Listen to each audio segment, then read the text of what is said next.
All right, hello everyone. Welcome to today's webinar on ITIL Service Management, integrating normal incident, major incident, and service continuity management. My name is Jesse Richard, and I'll be a moderator for today's session. As a reminder, today's webinar is scheduled for approximately 1 hour. The presentation portion will be approximately 50 minutes, followed by a 10-minute Q&A session. In this webinar, our presenters will discuss how the three service processes are related and how each one is triggered to support the rapid escalation or de-escalation of your service recovery processes to ensure the best possible mean time to repair balanced with cost and risk. As a reminder, you can submit your questions at any time during the webinar. You may send in your questions by typing in the open text field in the questions panel and sending your questions to all panelists. If time runs out before your question is asked, we'll try to follow up with you after the webinar. And links to the recording of the webinar and slides from today's presentation will be available at the end of this week, and you can also download the slides through our handout section on the GoToWebinar application panel. And now, I'd like to introduce you to our speakers. Troy Dumoulin is the VP of Research and Development at Pink Elephant. Troy is a leading ITIL IT governance and lean IT authority with a solid and rich background in executive IT management consulting. Troy holds the ITIL expert certifications and has extensive experience in leading IT service management programs with a regional and global scope. He is a frequent speaker at IT management events and is a contributing author to multiple ITSM and lean IT books, papers, and official ITIL publications, including ITIL's Planning to Implement IT Service Management and Continual Service Improvement. After Troy, we will hear from Vincent Jeffrey, Senior Director of Product Marketing here at Everbridge, with a focus on IT service learning and communications automation. Vincent has more than 14 years of experience in the information technology business, designing, promoting, and selling enterprise IT operations management solutions, including critical communications, application performance management, IT process and workload automation. And we are excited to have both of our experts here on the webinar today. And Troy, I'd like to pass it off for you to begin.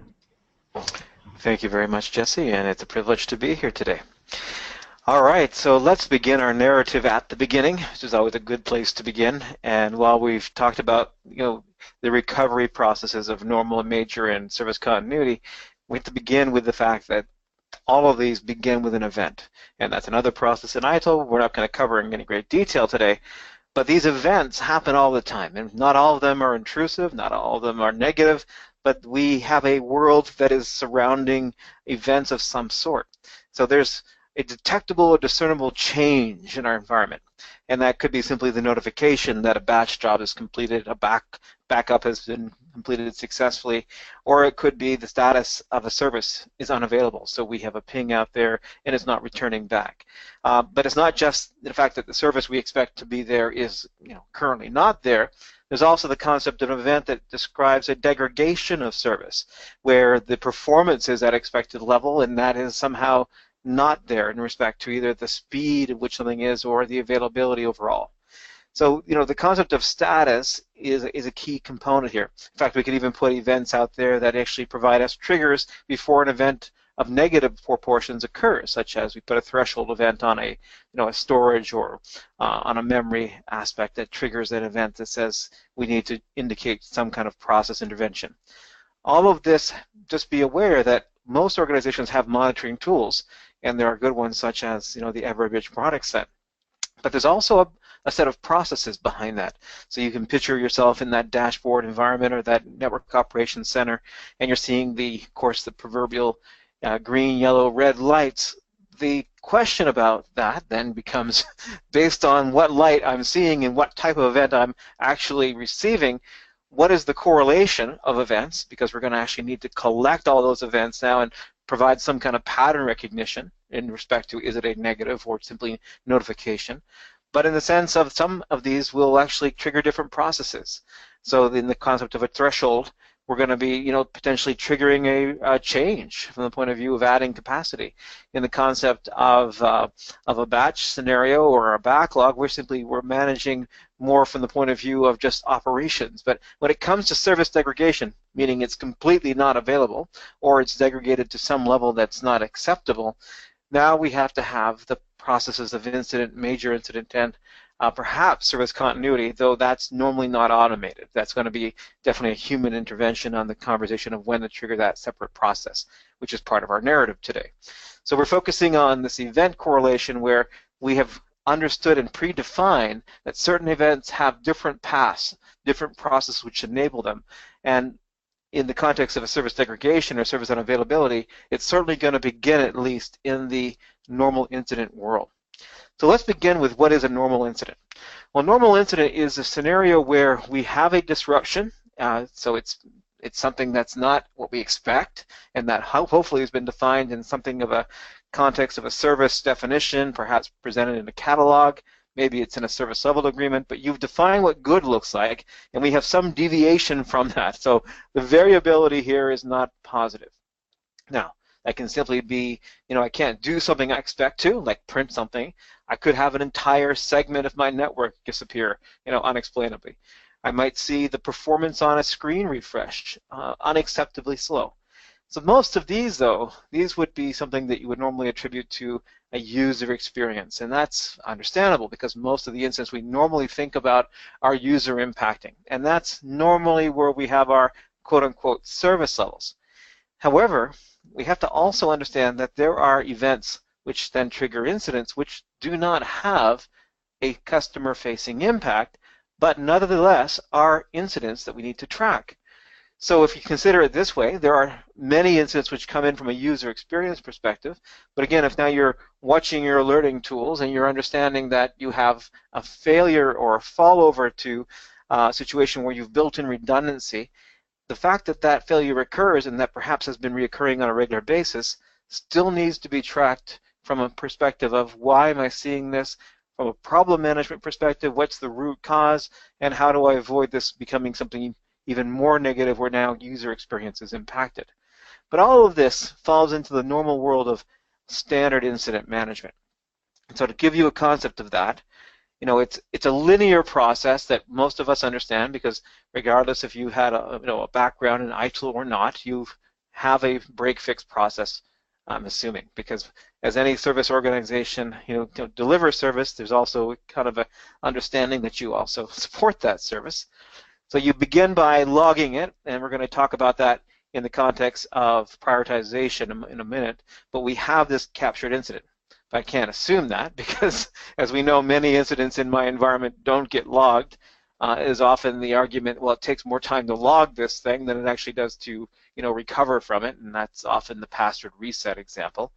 But then again, without that captured knowledge, then we have a challenge because we don't see the pattern. And we can't understand, we can't manage, we can't perceive what is not defined.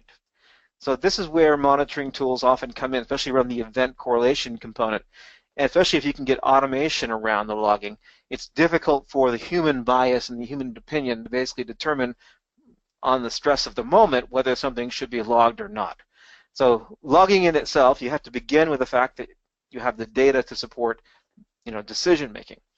But now once we get this in, we have to categorize it, and of course now we can categorize it multiple ways. We can look at it from the point of view of a technical categorization, and that's most typically what you see in a category type item where I'm now getting it down to a network switch or perhaps an application of certain character and nature or a hardware device. We classify it in the technology sense, but we also want to categorize it in a service orientation based on what service is currently not being consumed or not being provided.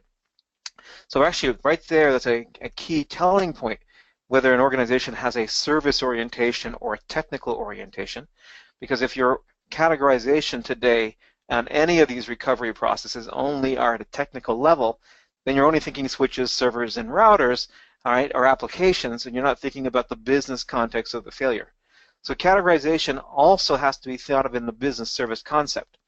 And many of the configuration management tools out there are enabling you to model services, and literally if a failure at a component level happens, there's an upward correlation to the business service impacted, which is critical for the next conversation we're going to have, which is the prioritization.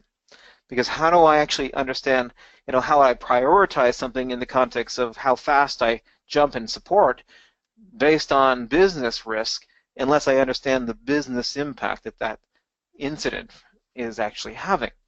So there's an assumption I'm going to make right now that when something fails, you do know the business impact. And I know that's a large assumption because that's where we begin moving from a technical to a service orientation. But let's consider right now that that service orientation is in place. Initial diagnosis says, hey, can I actually resolve this at first level, right? That's a service desk question, and ideally that's often the case, but if I can't, then I'm going to move it on, and I'm going to say, okay, what escalation? Now, escalation in the classic sense could be simply move it to a second-tier support group, but that only happens when you have the time, and it's all about time. So if you have a service agreement that says, well, you know, it's an incident that's going to be a certain priority, and so now I've got, with 8 hours per se to deliver a resolve to this, then I can follow a linear process where I get to second, third level, etc., and I have a recovery process. We move through and we recover and we close, and those things, by the way, are different because recovery simply means I think I have resolved this. Closure is when you validate with the initiator of the incident that they actually can do what they were previously supposed to be doing, which is the service is restored. Now, all of that is the normal world of incident management. We're going to dive deeper into prioritization, but it's a very linear flow. It's a well-known, understood process. I know I go from step A to step B to step C. That's if I've experienced this before. If I have some knowledge within my organization, if I've seen it before, I have a pattern, I have a recognized outage. This is the world of incident management normally. Where it gets a little bit dicey is when we get into a situation where it is so large that the normal process of waiting can't wait, so we have a time urgency, or where it gets into the context of I have no clue what is broken. It's large, it's impactful to the organization's welfare. I've not seen this before. I need to move into a different type of process, which is major incident management. And that's what we're going to talk about next. But note this question mark, right? This is the typical flow. The question is this a major incident? And if it's a yes, it flows off into this box called major incident management. And for most organizations, that's as much detail as they have defining that process, which in itself is a problem. Because major incident management isn't a linear process. It's more like a case management process where we come into a box and we just don't know how we're going to get out yet, but there are many different inputs we can use to actually do that. And we'll talk about that in a few more moments. But if you're interested in major incident management, a month ago we did another webinar with Everbridge on major incident management in its own right, and that can be found on the Everbridge website. I'm sure the link will be provided for you. So the key question then comes, when is it major? And how do I understand that it's so big and so nasty I can't wait for the linear process of normality to follow?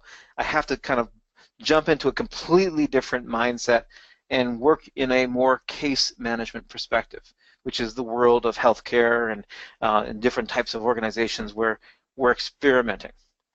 So to describe this, I want to introduce you to what's called the Kineton Model.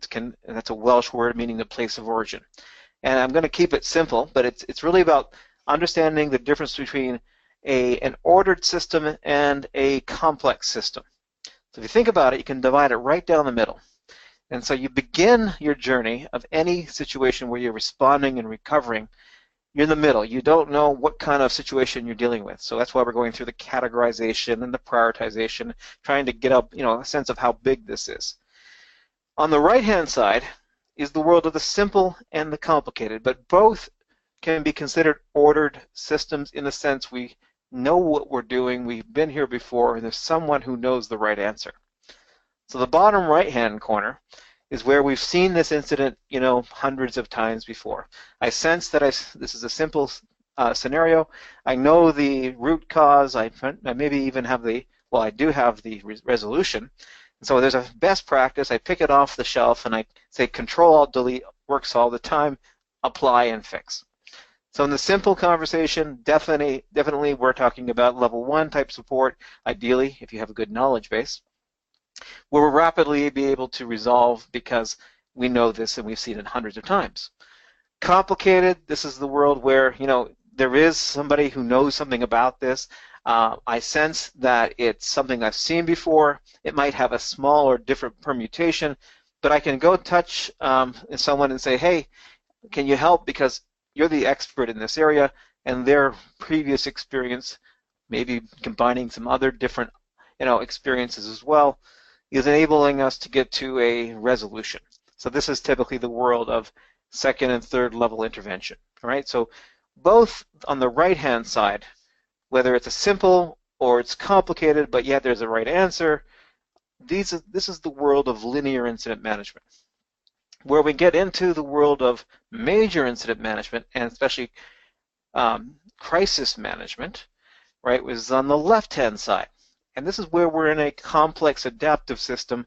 There really is no way to predict what's going to happen based on what we're going to try. And we've never been here before, so we certainly don't have the knowledge or maybe even the internal subject matter expertise.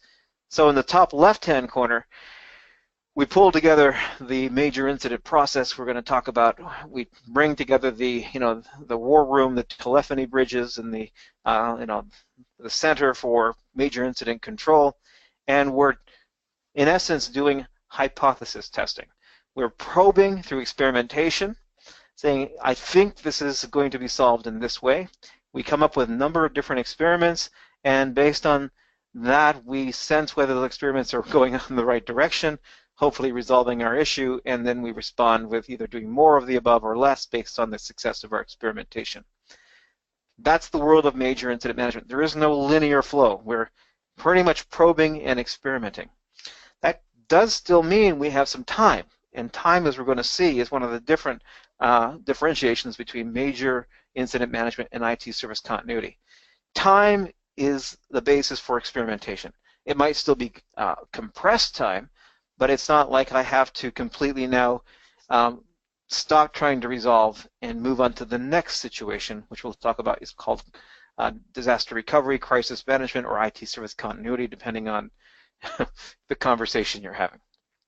This is the world of the chaotic. The chaotic is we have no time. The liability we're experiencing is a severe liability now.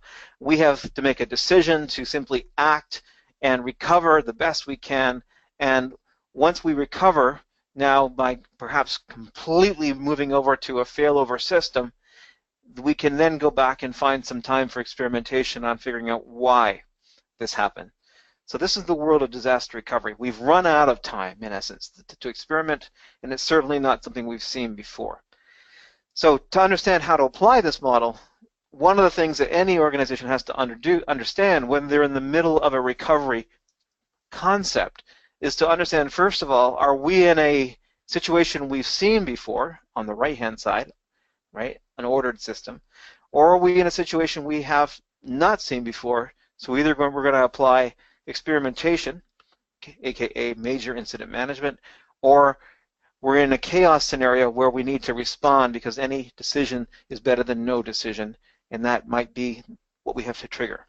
So the left-hand side is the world of major in service continuity. So to kind of help us understand time, let's think about the concept of priority. Because as we saw in the previous slide, priority is a key indicator of do we have time?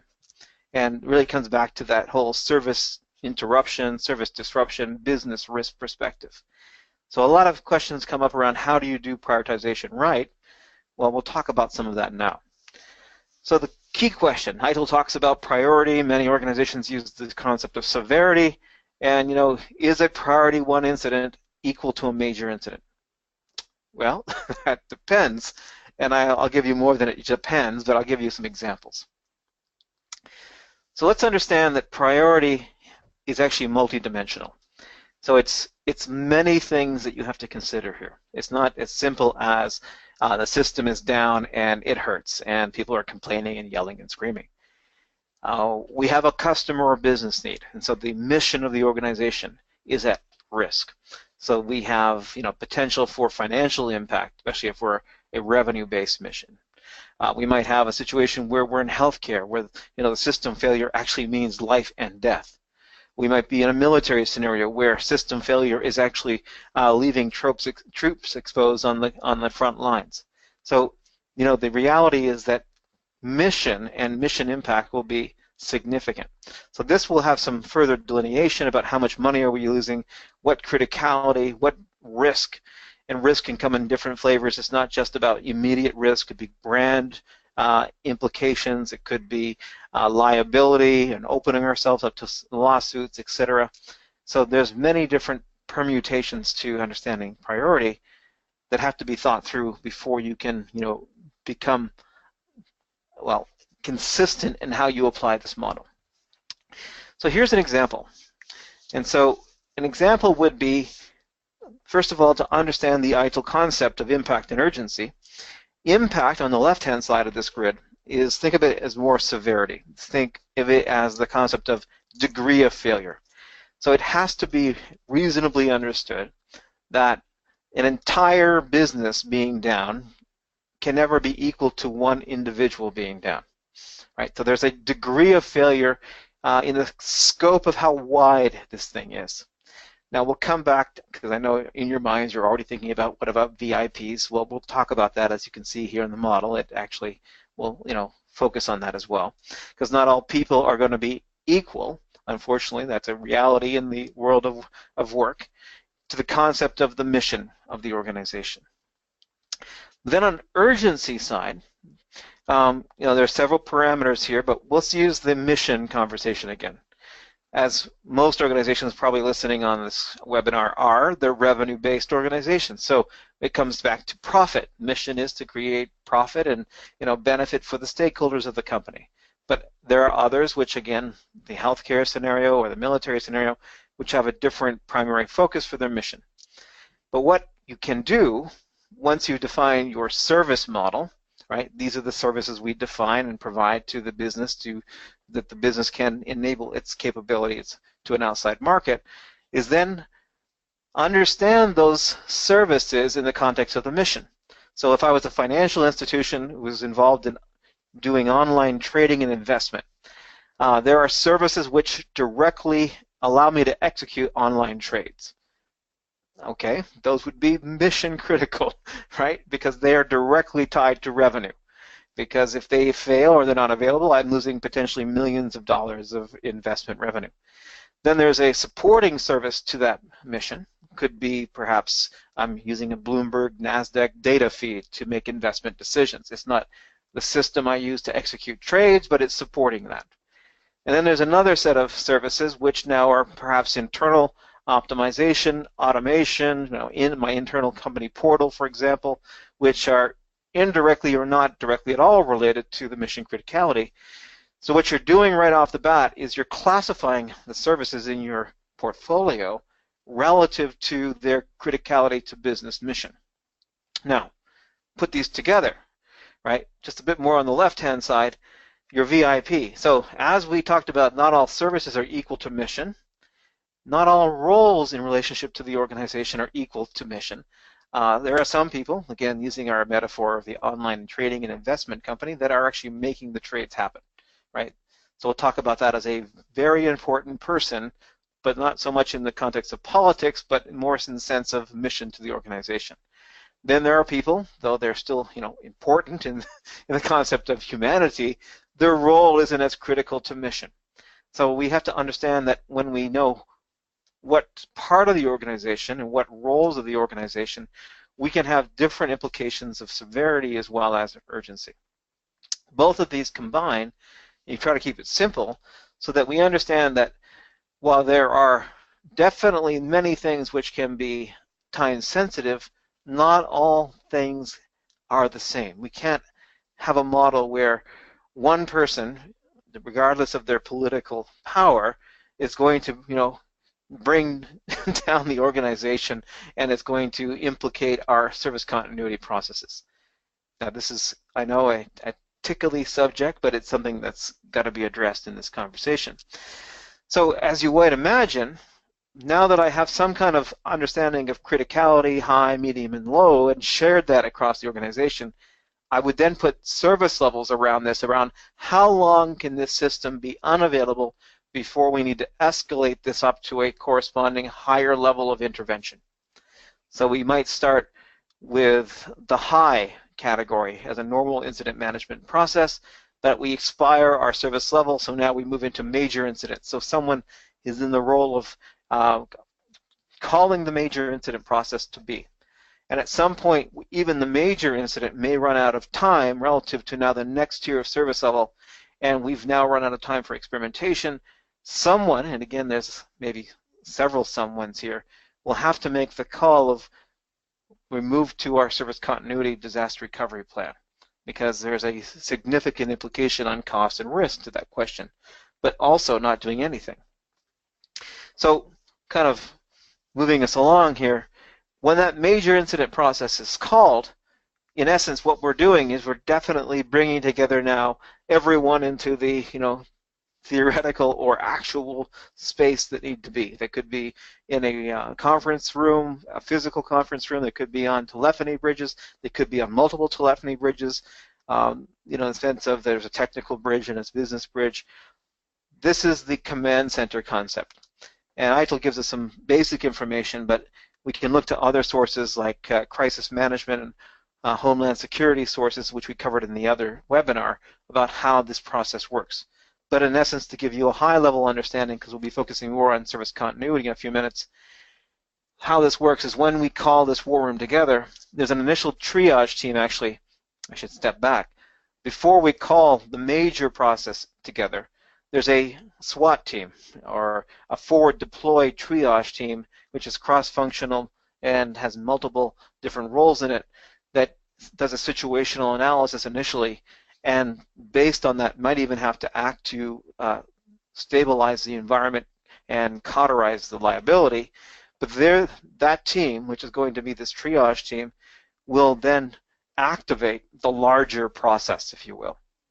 So it might be called the triage team might be called into action, but the full process would be called in if the triage team now deems it as a true major incident. Otherwise, we talked about deactivation. The triage team can also deactivate it back to normal incident management, thereby not calling into effect our full major incident process and incurring the costs that would entail to everyone's time and, of course, resources. But let's imagine that the activation happens, the major room is pulled together. Now we're into a series of assess, stabilize, restore, and this is the period where we talked about earlier, which is the experimentation, where I have a hypothesis, we have a couple of hypotheses, we're testing out various scenarios, and we're doing scientific experimentation. We're amplifying or dampening experiments based on their success or failure. Ideally, of course, we come out of that with some successful experiments, even if it's shorter term, and then once we've restored the service, we do a post-mortem, a full root cause analysis to understand the impact and implication. Now this process has to be called into play either at the beginning of a normal incident process or at the point where the normal incident process has run out of time based on the service level. So it can be triggered in either scenario. But this process, because we can only go around the loop of the red so many times before we get into the next world, which is service continuity. Now I'm hoping that you're getting a sense that these are tiered and integrated, or they should be at least. So we've run out of time. That's what we're talking about. Time is not on our hand. This is not availability management. Business continuity management is a business process for recovery in the face of a disaster or crisis. IT service continuity management is a child process to business continuity management. And it's in essence realizing that, to the best of our attempt, we've not been able to successfully restore, so we have to fail over to our alternative environment. This is not availability on steroids where we simply have built redundancy into everything, because that's not practical. And even when we talk about our service portfolio, we're going to talk about different levels of continuity based on criticality of that service. But it definitely is now giving up on restoration and moving to a failover scenario where we're moving to a completely alternative system and providing service in a different way. So we're in now the world of service continuity. To understand it a little bit, so we first got to define the word crisis, right? So I use a bit of a metaphor here. I grew up on Sesame Street, like probably many of you did, when we have the beloved Cookie Monster who cares dearly about his cookies. So first of all, let's talk about a crisis, right? A crisis is where we've run out of time. Back to that word. It's an unplanned situation, we certainly didn't plan to be here, which is expected, which it is expected that the period during which one or more IT services will be unavailable will exceed that threshold we've already agreed to with the customer. So we've predetermined how long we'll try to restore. And based on that, we can come up with different scenarios of recovery. So just to give this metaphor a chance, so in one recovery option is we basically now rebuild it from scratch. Hopefully we've got the procedures and the protocols and the detailed how-to on how to do that. Think of your metaphor of a recipe book, because this service will have to be restored. And if I don't have a configuration management database, which gives me a snapshot or baseline, that will be a very tricky scenario. That's another conversation for another day. But we basically rebuild it from scratch. That's one way.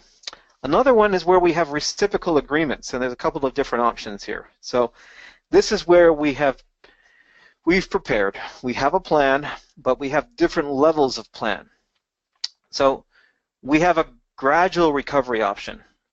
Okay, so think about this where I've got vendors in line, I've got contracts in place, I even have a place to move, and I got all of my precursors defined and my recipe understood for recovery. And so all of these things are in place, but I have to trigger their execution. And so we call this a cold standby. Now this is where we have it identified. It will be a rebuild, but it's a rebuild with known understanding of how we're going to do it. So that's one level of recovery.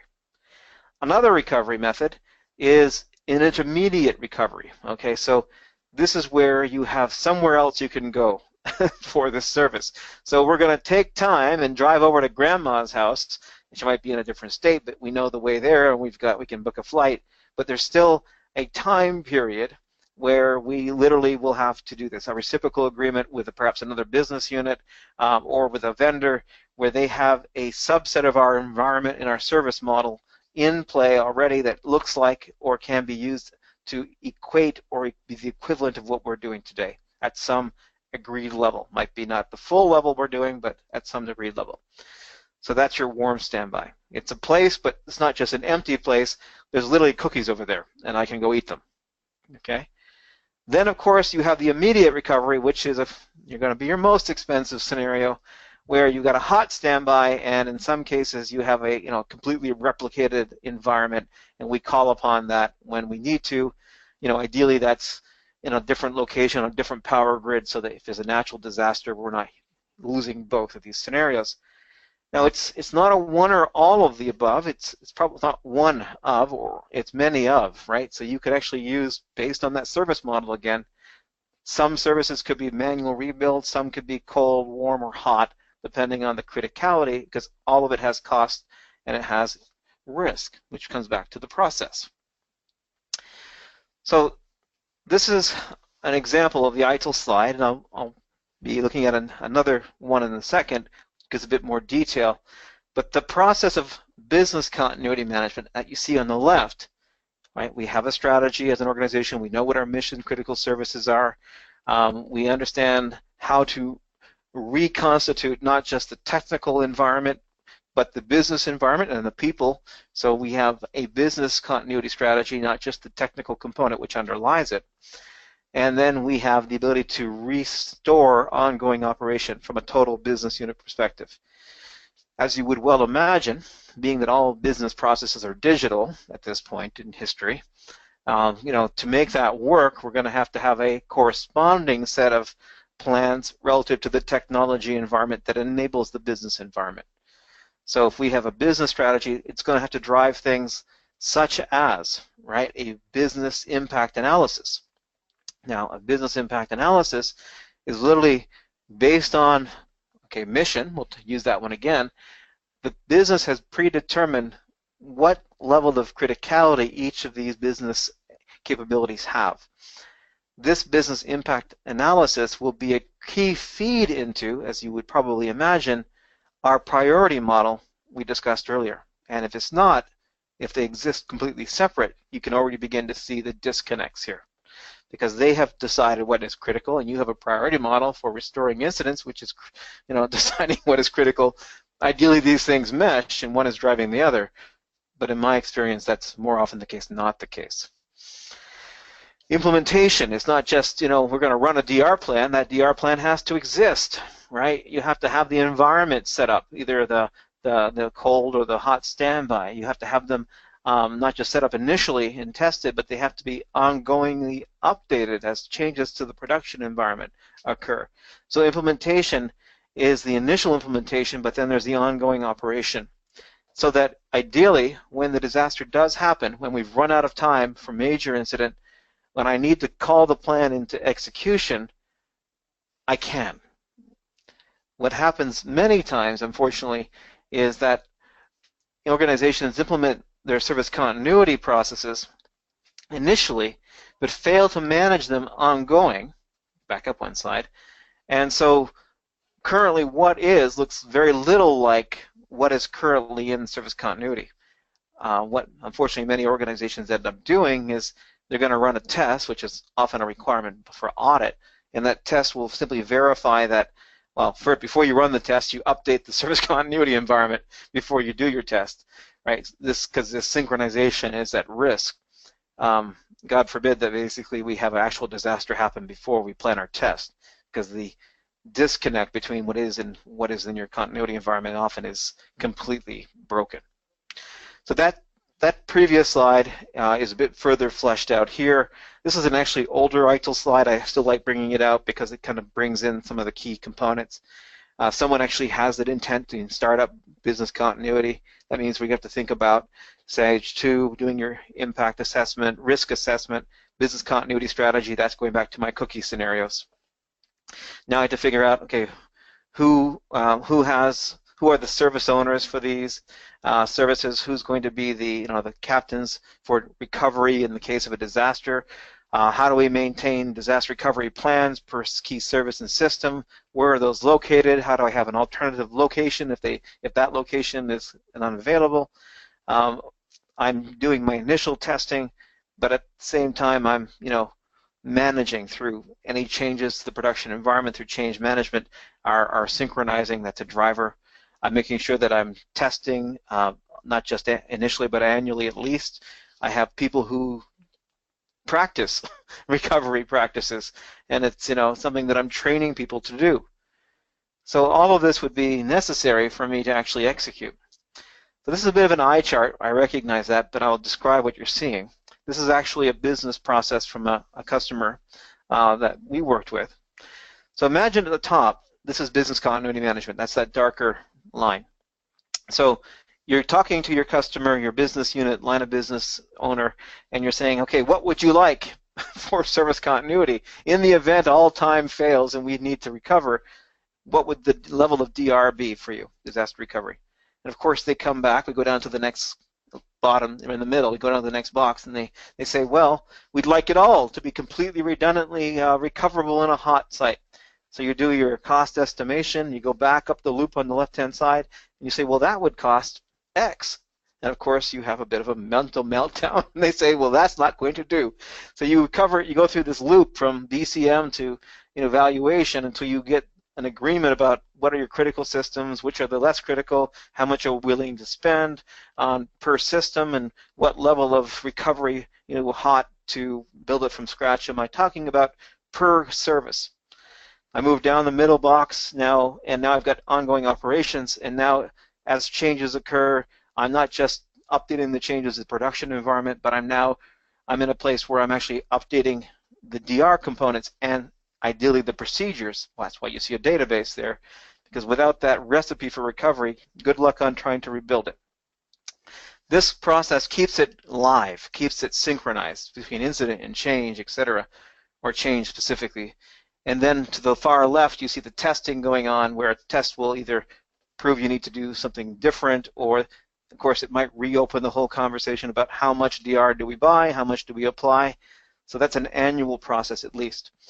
But everything that is on the left, center to left, is about maintaining this process for the eventuality where the right-hand side has to actually be called into play.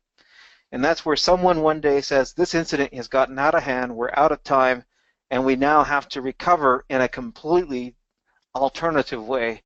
We need to fail over to DR. And that's where we get into this conversation we're having now and the alerting that goes with that. So in summary, as I'm done here, is that we have all these processes. There's 3 processes, normal, major, and service continuity. Think of them as 3 tiers of restoration. And at any given point where an incident's happening, you have to be looking for, does it have to be escalated up or can it be escalated down?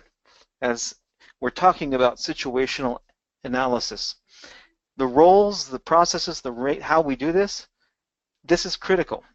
Unfortunately, what we often see that while these 3 processes may exist in some form, they're not necessarily integrated.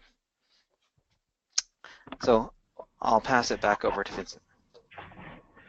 Great, thank you so much. And just as a reminder, if anyone has questions, feel free to submit them, questions for Troy, feel free to submit them in the questions panel, and going to pass it over to Vincent to continue the discussion.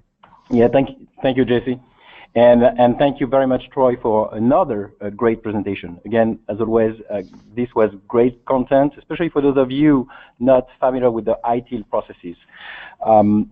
So good afternoon or good morning, depending on where you are, everybody. My name is Vincent Jeffrey, and I am a member of the product team here at Everbridge, focusing on communication, workflow automation, and collaboration tools for IT. Troy just talked about the 3 tiers of service restoration processes, and what I want to do now for the next 5 to 10 minutes is not to talk about how you can get those grandma's cookies that Troy talked about. No, I'm going to be talking about communication and how it relates to people and tools. And especially why communication workflows are key if you want to streamline your service restoration processes. And we'll see that just like you have a business continuity plan, a disaster recovery plan in place, you should have a communication plan predefined and ready to go whenever you are facing, your organization is facing a major incident. Again, Troy gave us a few examples. A data center, power outage, I could add a DDoS attack, a cyber attack, an EMR outage, so electronic medical record system if you work in a hospital, a network outage, a website going down for an e-commerce company, or just a website being too slow, or something even more basic, something like emails not available for your organization, for your corporation. So if we look at this situation, they all have what they all have in common are that they most likely are going to impact the business operations of your organization, of your company. And because they impact a large number of users or customers, usually they are most likely time-sensitive events that the IT organization is going to have to handle. So if I refer back to Troy's presentation, I'm going to be talking about a situation where we are, from an ITIL perspective, facing a P1, a SAVE 1, or a major incident, where urgency is high and the impact on the business is also high. So in this situation, as we all know, every minute counts. And there's no real time for guesswork at this point. The response teams, you need to be acting very quickly. Ideally, we would wish that they act in a coordinated manner, and hopefully they're not going to make too many mistakes, right, while restoring the services. So this is easy to put on a slide. And this could be seen as the best case scenario, but is it really what we see in the reality? what I can share with you is that when we work with IT organizations and service desk and incident managers, we still see a lot of situations where the service desk or the incident manager is going to be trying to reach out to people under these circumstances using blast emails to entire teams, hoping that someone's going to jump in and take accountability or responsibility for the issue. Then they're going to send this email, they're going to wait. At one point, they may start a conference call, and they're going to reach out to people to ask them to join a conference call. They may open a chat up or chat room, depending on the tools they're using for collaboration, and so on and so forth. So a lot of manual processes. Now, this is using those manual processes is like driving in the fog, because they have no clue whatsoever whether the people they're trying to reach out have received the message. They don't know if the people they're trying to reach are the right people for this type of incident, and so on and so forth. And in the meantime, relying on emails or chat ops tools to reach out to people doesn't give you the possibility, the ability to be sure that the people are going to see the message. Maybe they are out for lunch, they may be in a meeting, on the phone, they may be on vacation, and if it's the middle of the night, they may just be sleeping. So what I want to do now is share with you a few best practices. Actually, I'm going to share with you 5 best practices which will help your organization get better at dealing with major IT incidents. And my first recommendation for you is going to be this one: have a plan. Have a plan. As we all know, failing to prepare is preparing to fail. So have a plan and identify the critical services that are supporting your business. So that can be from your service catalog or directly with the business. Identify those critical services. They should be already mentioned in your disaster recovery plan or your business continuity plan. You have to be also able to recognize major incidents, and Troy spent some time on helping us define those priorities and define what major incidents could be for your organization. So for each service, identify the team of first responders and try to define the recovery timelines with the business. And you'll see that there are solutions out there available on the market to help you with this. So my recommendation would be to use cross-team on-call schedule management, so that for each on-call team, automatically you'll know who should be responding to the different incidents. Rule Engine is also a feature that's commonly used to automatically identify within those teams who should be contacted to respond to these incidents. Best practice number 2. Again, we are facing a major incident or even a P1. So at this point, we need to find an easy way, but also reliable way of contacting the people who matters. And I'm going to say, just don't use emails. Emails don't even wake up anybody at 2 in the morning, right? You don't have time to go through spreadsheets and cold trees whenever you're dealing with a major incident. You need to know who's going to be contacted, but also who's received the notification and who has responded to the notification.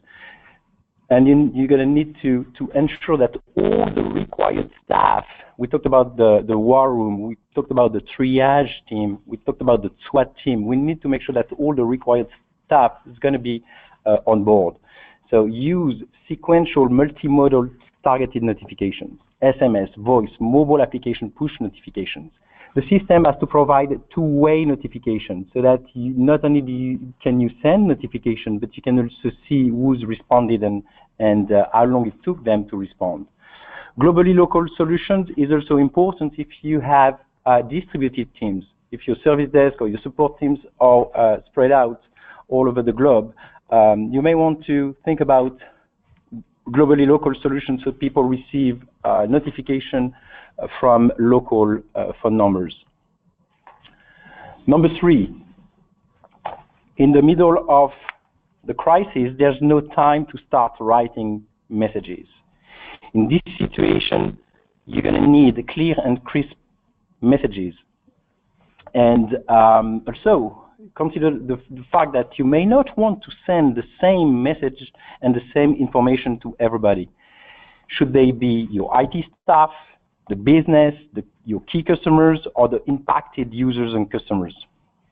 And what I want to say here is, unlike us, automation doesn't know how to panic. That's why using automation tools for communication will help you in those crisis situations. So here, use error-proof communication systems. Provide your operators with predefined message templates, so there's no error possible. System with the ability to send messages and updates. You're going to keep your stakeholders, your key customers, your impacted users updated every 15 minutes, every half an hour. And again, your solution should be able to differentiate messages depending on who you're sending the message to. Number 4, provide ready-to-use collaboration tools. Troy talked about the war room and the conference bridges. Yes, when you're dealing with a major incident, you want to have at least 2 conference bridges open, one for your technical teams and one for the business. And believe me, you want to mix the 2 together. You don't want to have your business people involved on a technical restoration call. Ready to use. Try to find ways to send information to the IT resolvers so that for them it's going to be very easy to join the conference bridge, like one-click access to conference bridges. So you don't have, if you're the service desk, you don't have to send dialing information and access codes.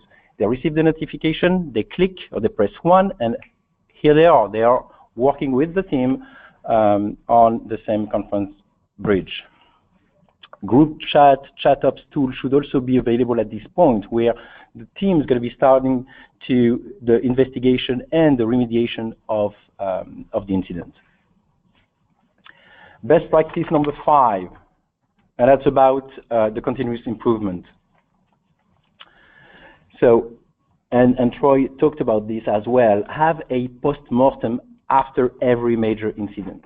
Why? This is going to help you refine your communication workflows, and you're going to become better over time. So my recommendation here is to track the mean time to restore or mean time to repair. Also track those metrics like the mean time between failures and the mean time to engage. One of the benefits of solution like IT alerting solution is to reduce this mean time to engage. So use solutions that are going to include reporting and auditing capabilities. After a major incident, you want to know who was contacted, how long it took them to acknowledge the notification, how long it took them to jump on a conference bridge, if they left, and so on and so forth. And that was my final recommendation. So if we apply those 5 recommendations, this is what most likely is going to happen. You're going to see the team becoming more efficient at getting ready to tackle or handle a major IT incident. You'll see the resolution of the IT incident going faster. Depending on the cost to the business, because the resolution time is going to be shorter, you should see savings in terms of impact on the business. You'll be able to engage your IT response teams in 5 minutes or less. Another benefit of those solutions is to reduce the inbound call volumes. Why? Because proactive notification to the impacted customers and users will have for effect to prevent them from calling into your service desk to investigate or to figure out why an application is not working as it should be. It can also reduce alert fatigue. Not using emails, but using targeted notification will only contact the people who are required on those restoration calls. And overall, it's going to increase the team efficiency and the performance. And this is going to be, I think, my last slide. It's about what we do at Everbridge. We do provide solutions to help you with communication workflows and automation. And our approach is to provide a solution that helps IT organization assess the situation in case of IT incidents, locate the people or the teams who are going to be responding to those incidents, automate the notifications, and provide communication and collaboration tools so that the IT teams can resolve incidents faster, but also notify stakeholders and inform impacted customers. And the last few words about Everbridge. Everbridge is a recognized leader in this industry. We have a little bit over 3,000 customers. And if you'd like to get more information about IT alerting and Everbridge, I invite you to visit our website, italerting.com, when you'll see a lot of product documentation, solution product documentation, webinars, and so on and so forth. With that, I'm going to hand it back over to you, Jesse. Great. Thank you so much, Vincent, and thank you, Troy. So now we're going to pass off to the question Q&A session. So like I said, if you have questions, feel free to submit them in the questions panel of the GoToWebinar section. So we have a few coming in now. Troy, this one looks like it's for you, or I guess both of you could answer too, but what are some of the organization pitfalls companies fall into when they implement these three processes in isolation? Well, in fact, first of all, that they are done in isolation, I think could already point out the fact that when you're trying to decide or haven't yet any kind of policies around when one leads to the other and who makes that call, can you imagine the elapsed time, the mean time to repair issues you're going to find looking just for someone to make that call and having the authority to do so. What I often find is you might have a major incident, an incident relatively connected to the same organization, but almost always service continuity is somehow either in a security or compliance type of group. It's definitely not part of the service organization, the main body of the service organization, which is focused on service restoration. So the major implication is on mean time to repair, the brand issues that go with that, the risk relative to it, and it's not even considered that these things are integrated, even though they make sense when we present them this way. They're just not built that way. And they also have they're on different tools, and that also is in its own problem statement a challenge, because from a timing and cost perspective. Another one coming in is, what are typical roles that would play a major part on integrating normal, major, and IT service continuity processes? Vincent, should I take that one? Yeah, please. All right. Yeah. So they change as we go up the tiers. So your service desk is often responsible for the first call, and somehow the major incident process has to be called. Typically, what's going to happen is you either have an incident management process owner, or you have a service desk manager who understands when thresholds have been breached and when normal processes is failing. So at that point, the service desk manager, the incident process owner, would be a key role to activate the triage team. And that's not a team that's actually well understood in more classic ITIL or best practice, but that's that SWAT team that we talked about so far, that cross-functional team that goes on, does an initial situational analysis, and they themselves, this group, which will have a captain, because this SWAT team has a captain, will then call into play the full major incident process. Now, a key stakeholder then from that perspective is we now need to turn to the service owner. So in the context of service management, the service owner has the end-to-end responsibility for that service outcome to the business. And so they have to also now be empowered to trigger at least the question of failover to the recovery and disaster recovery process. That may need some authorization, probably will, at a higher level, but the service owner would be the key person to raise the flag and to establish the initial question, do we give up on recovery and now move to DR? Great. So I know we're just about out of time. We have one last question that just came in. What are some best practices to track MTBF, and what tools can help track this? So, do you want to take it, Troy? You take that one, Vincent. Okay.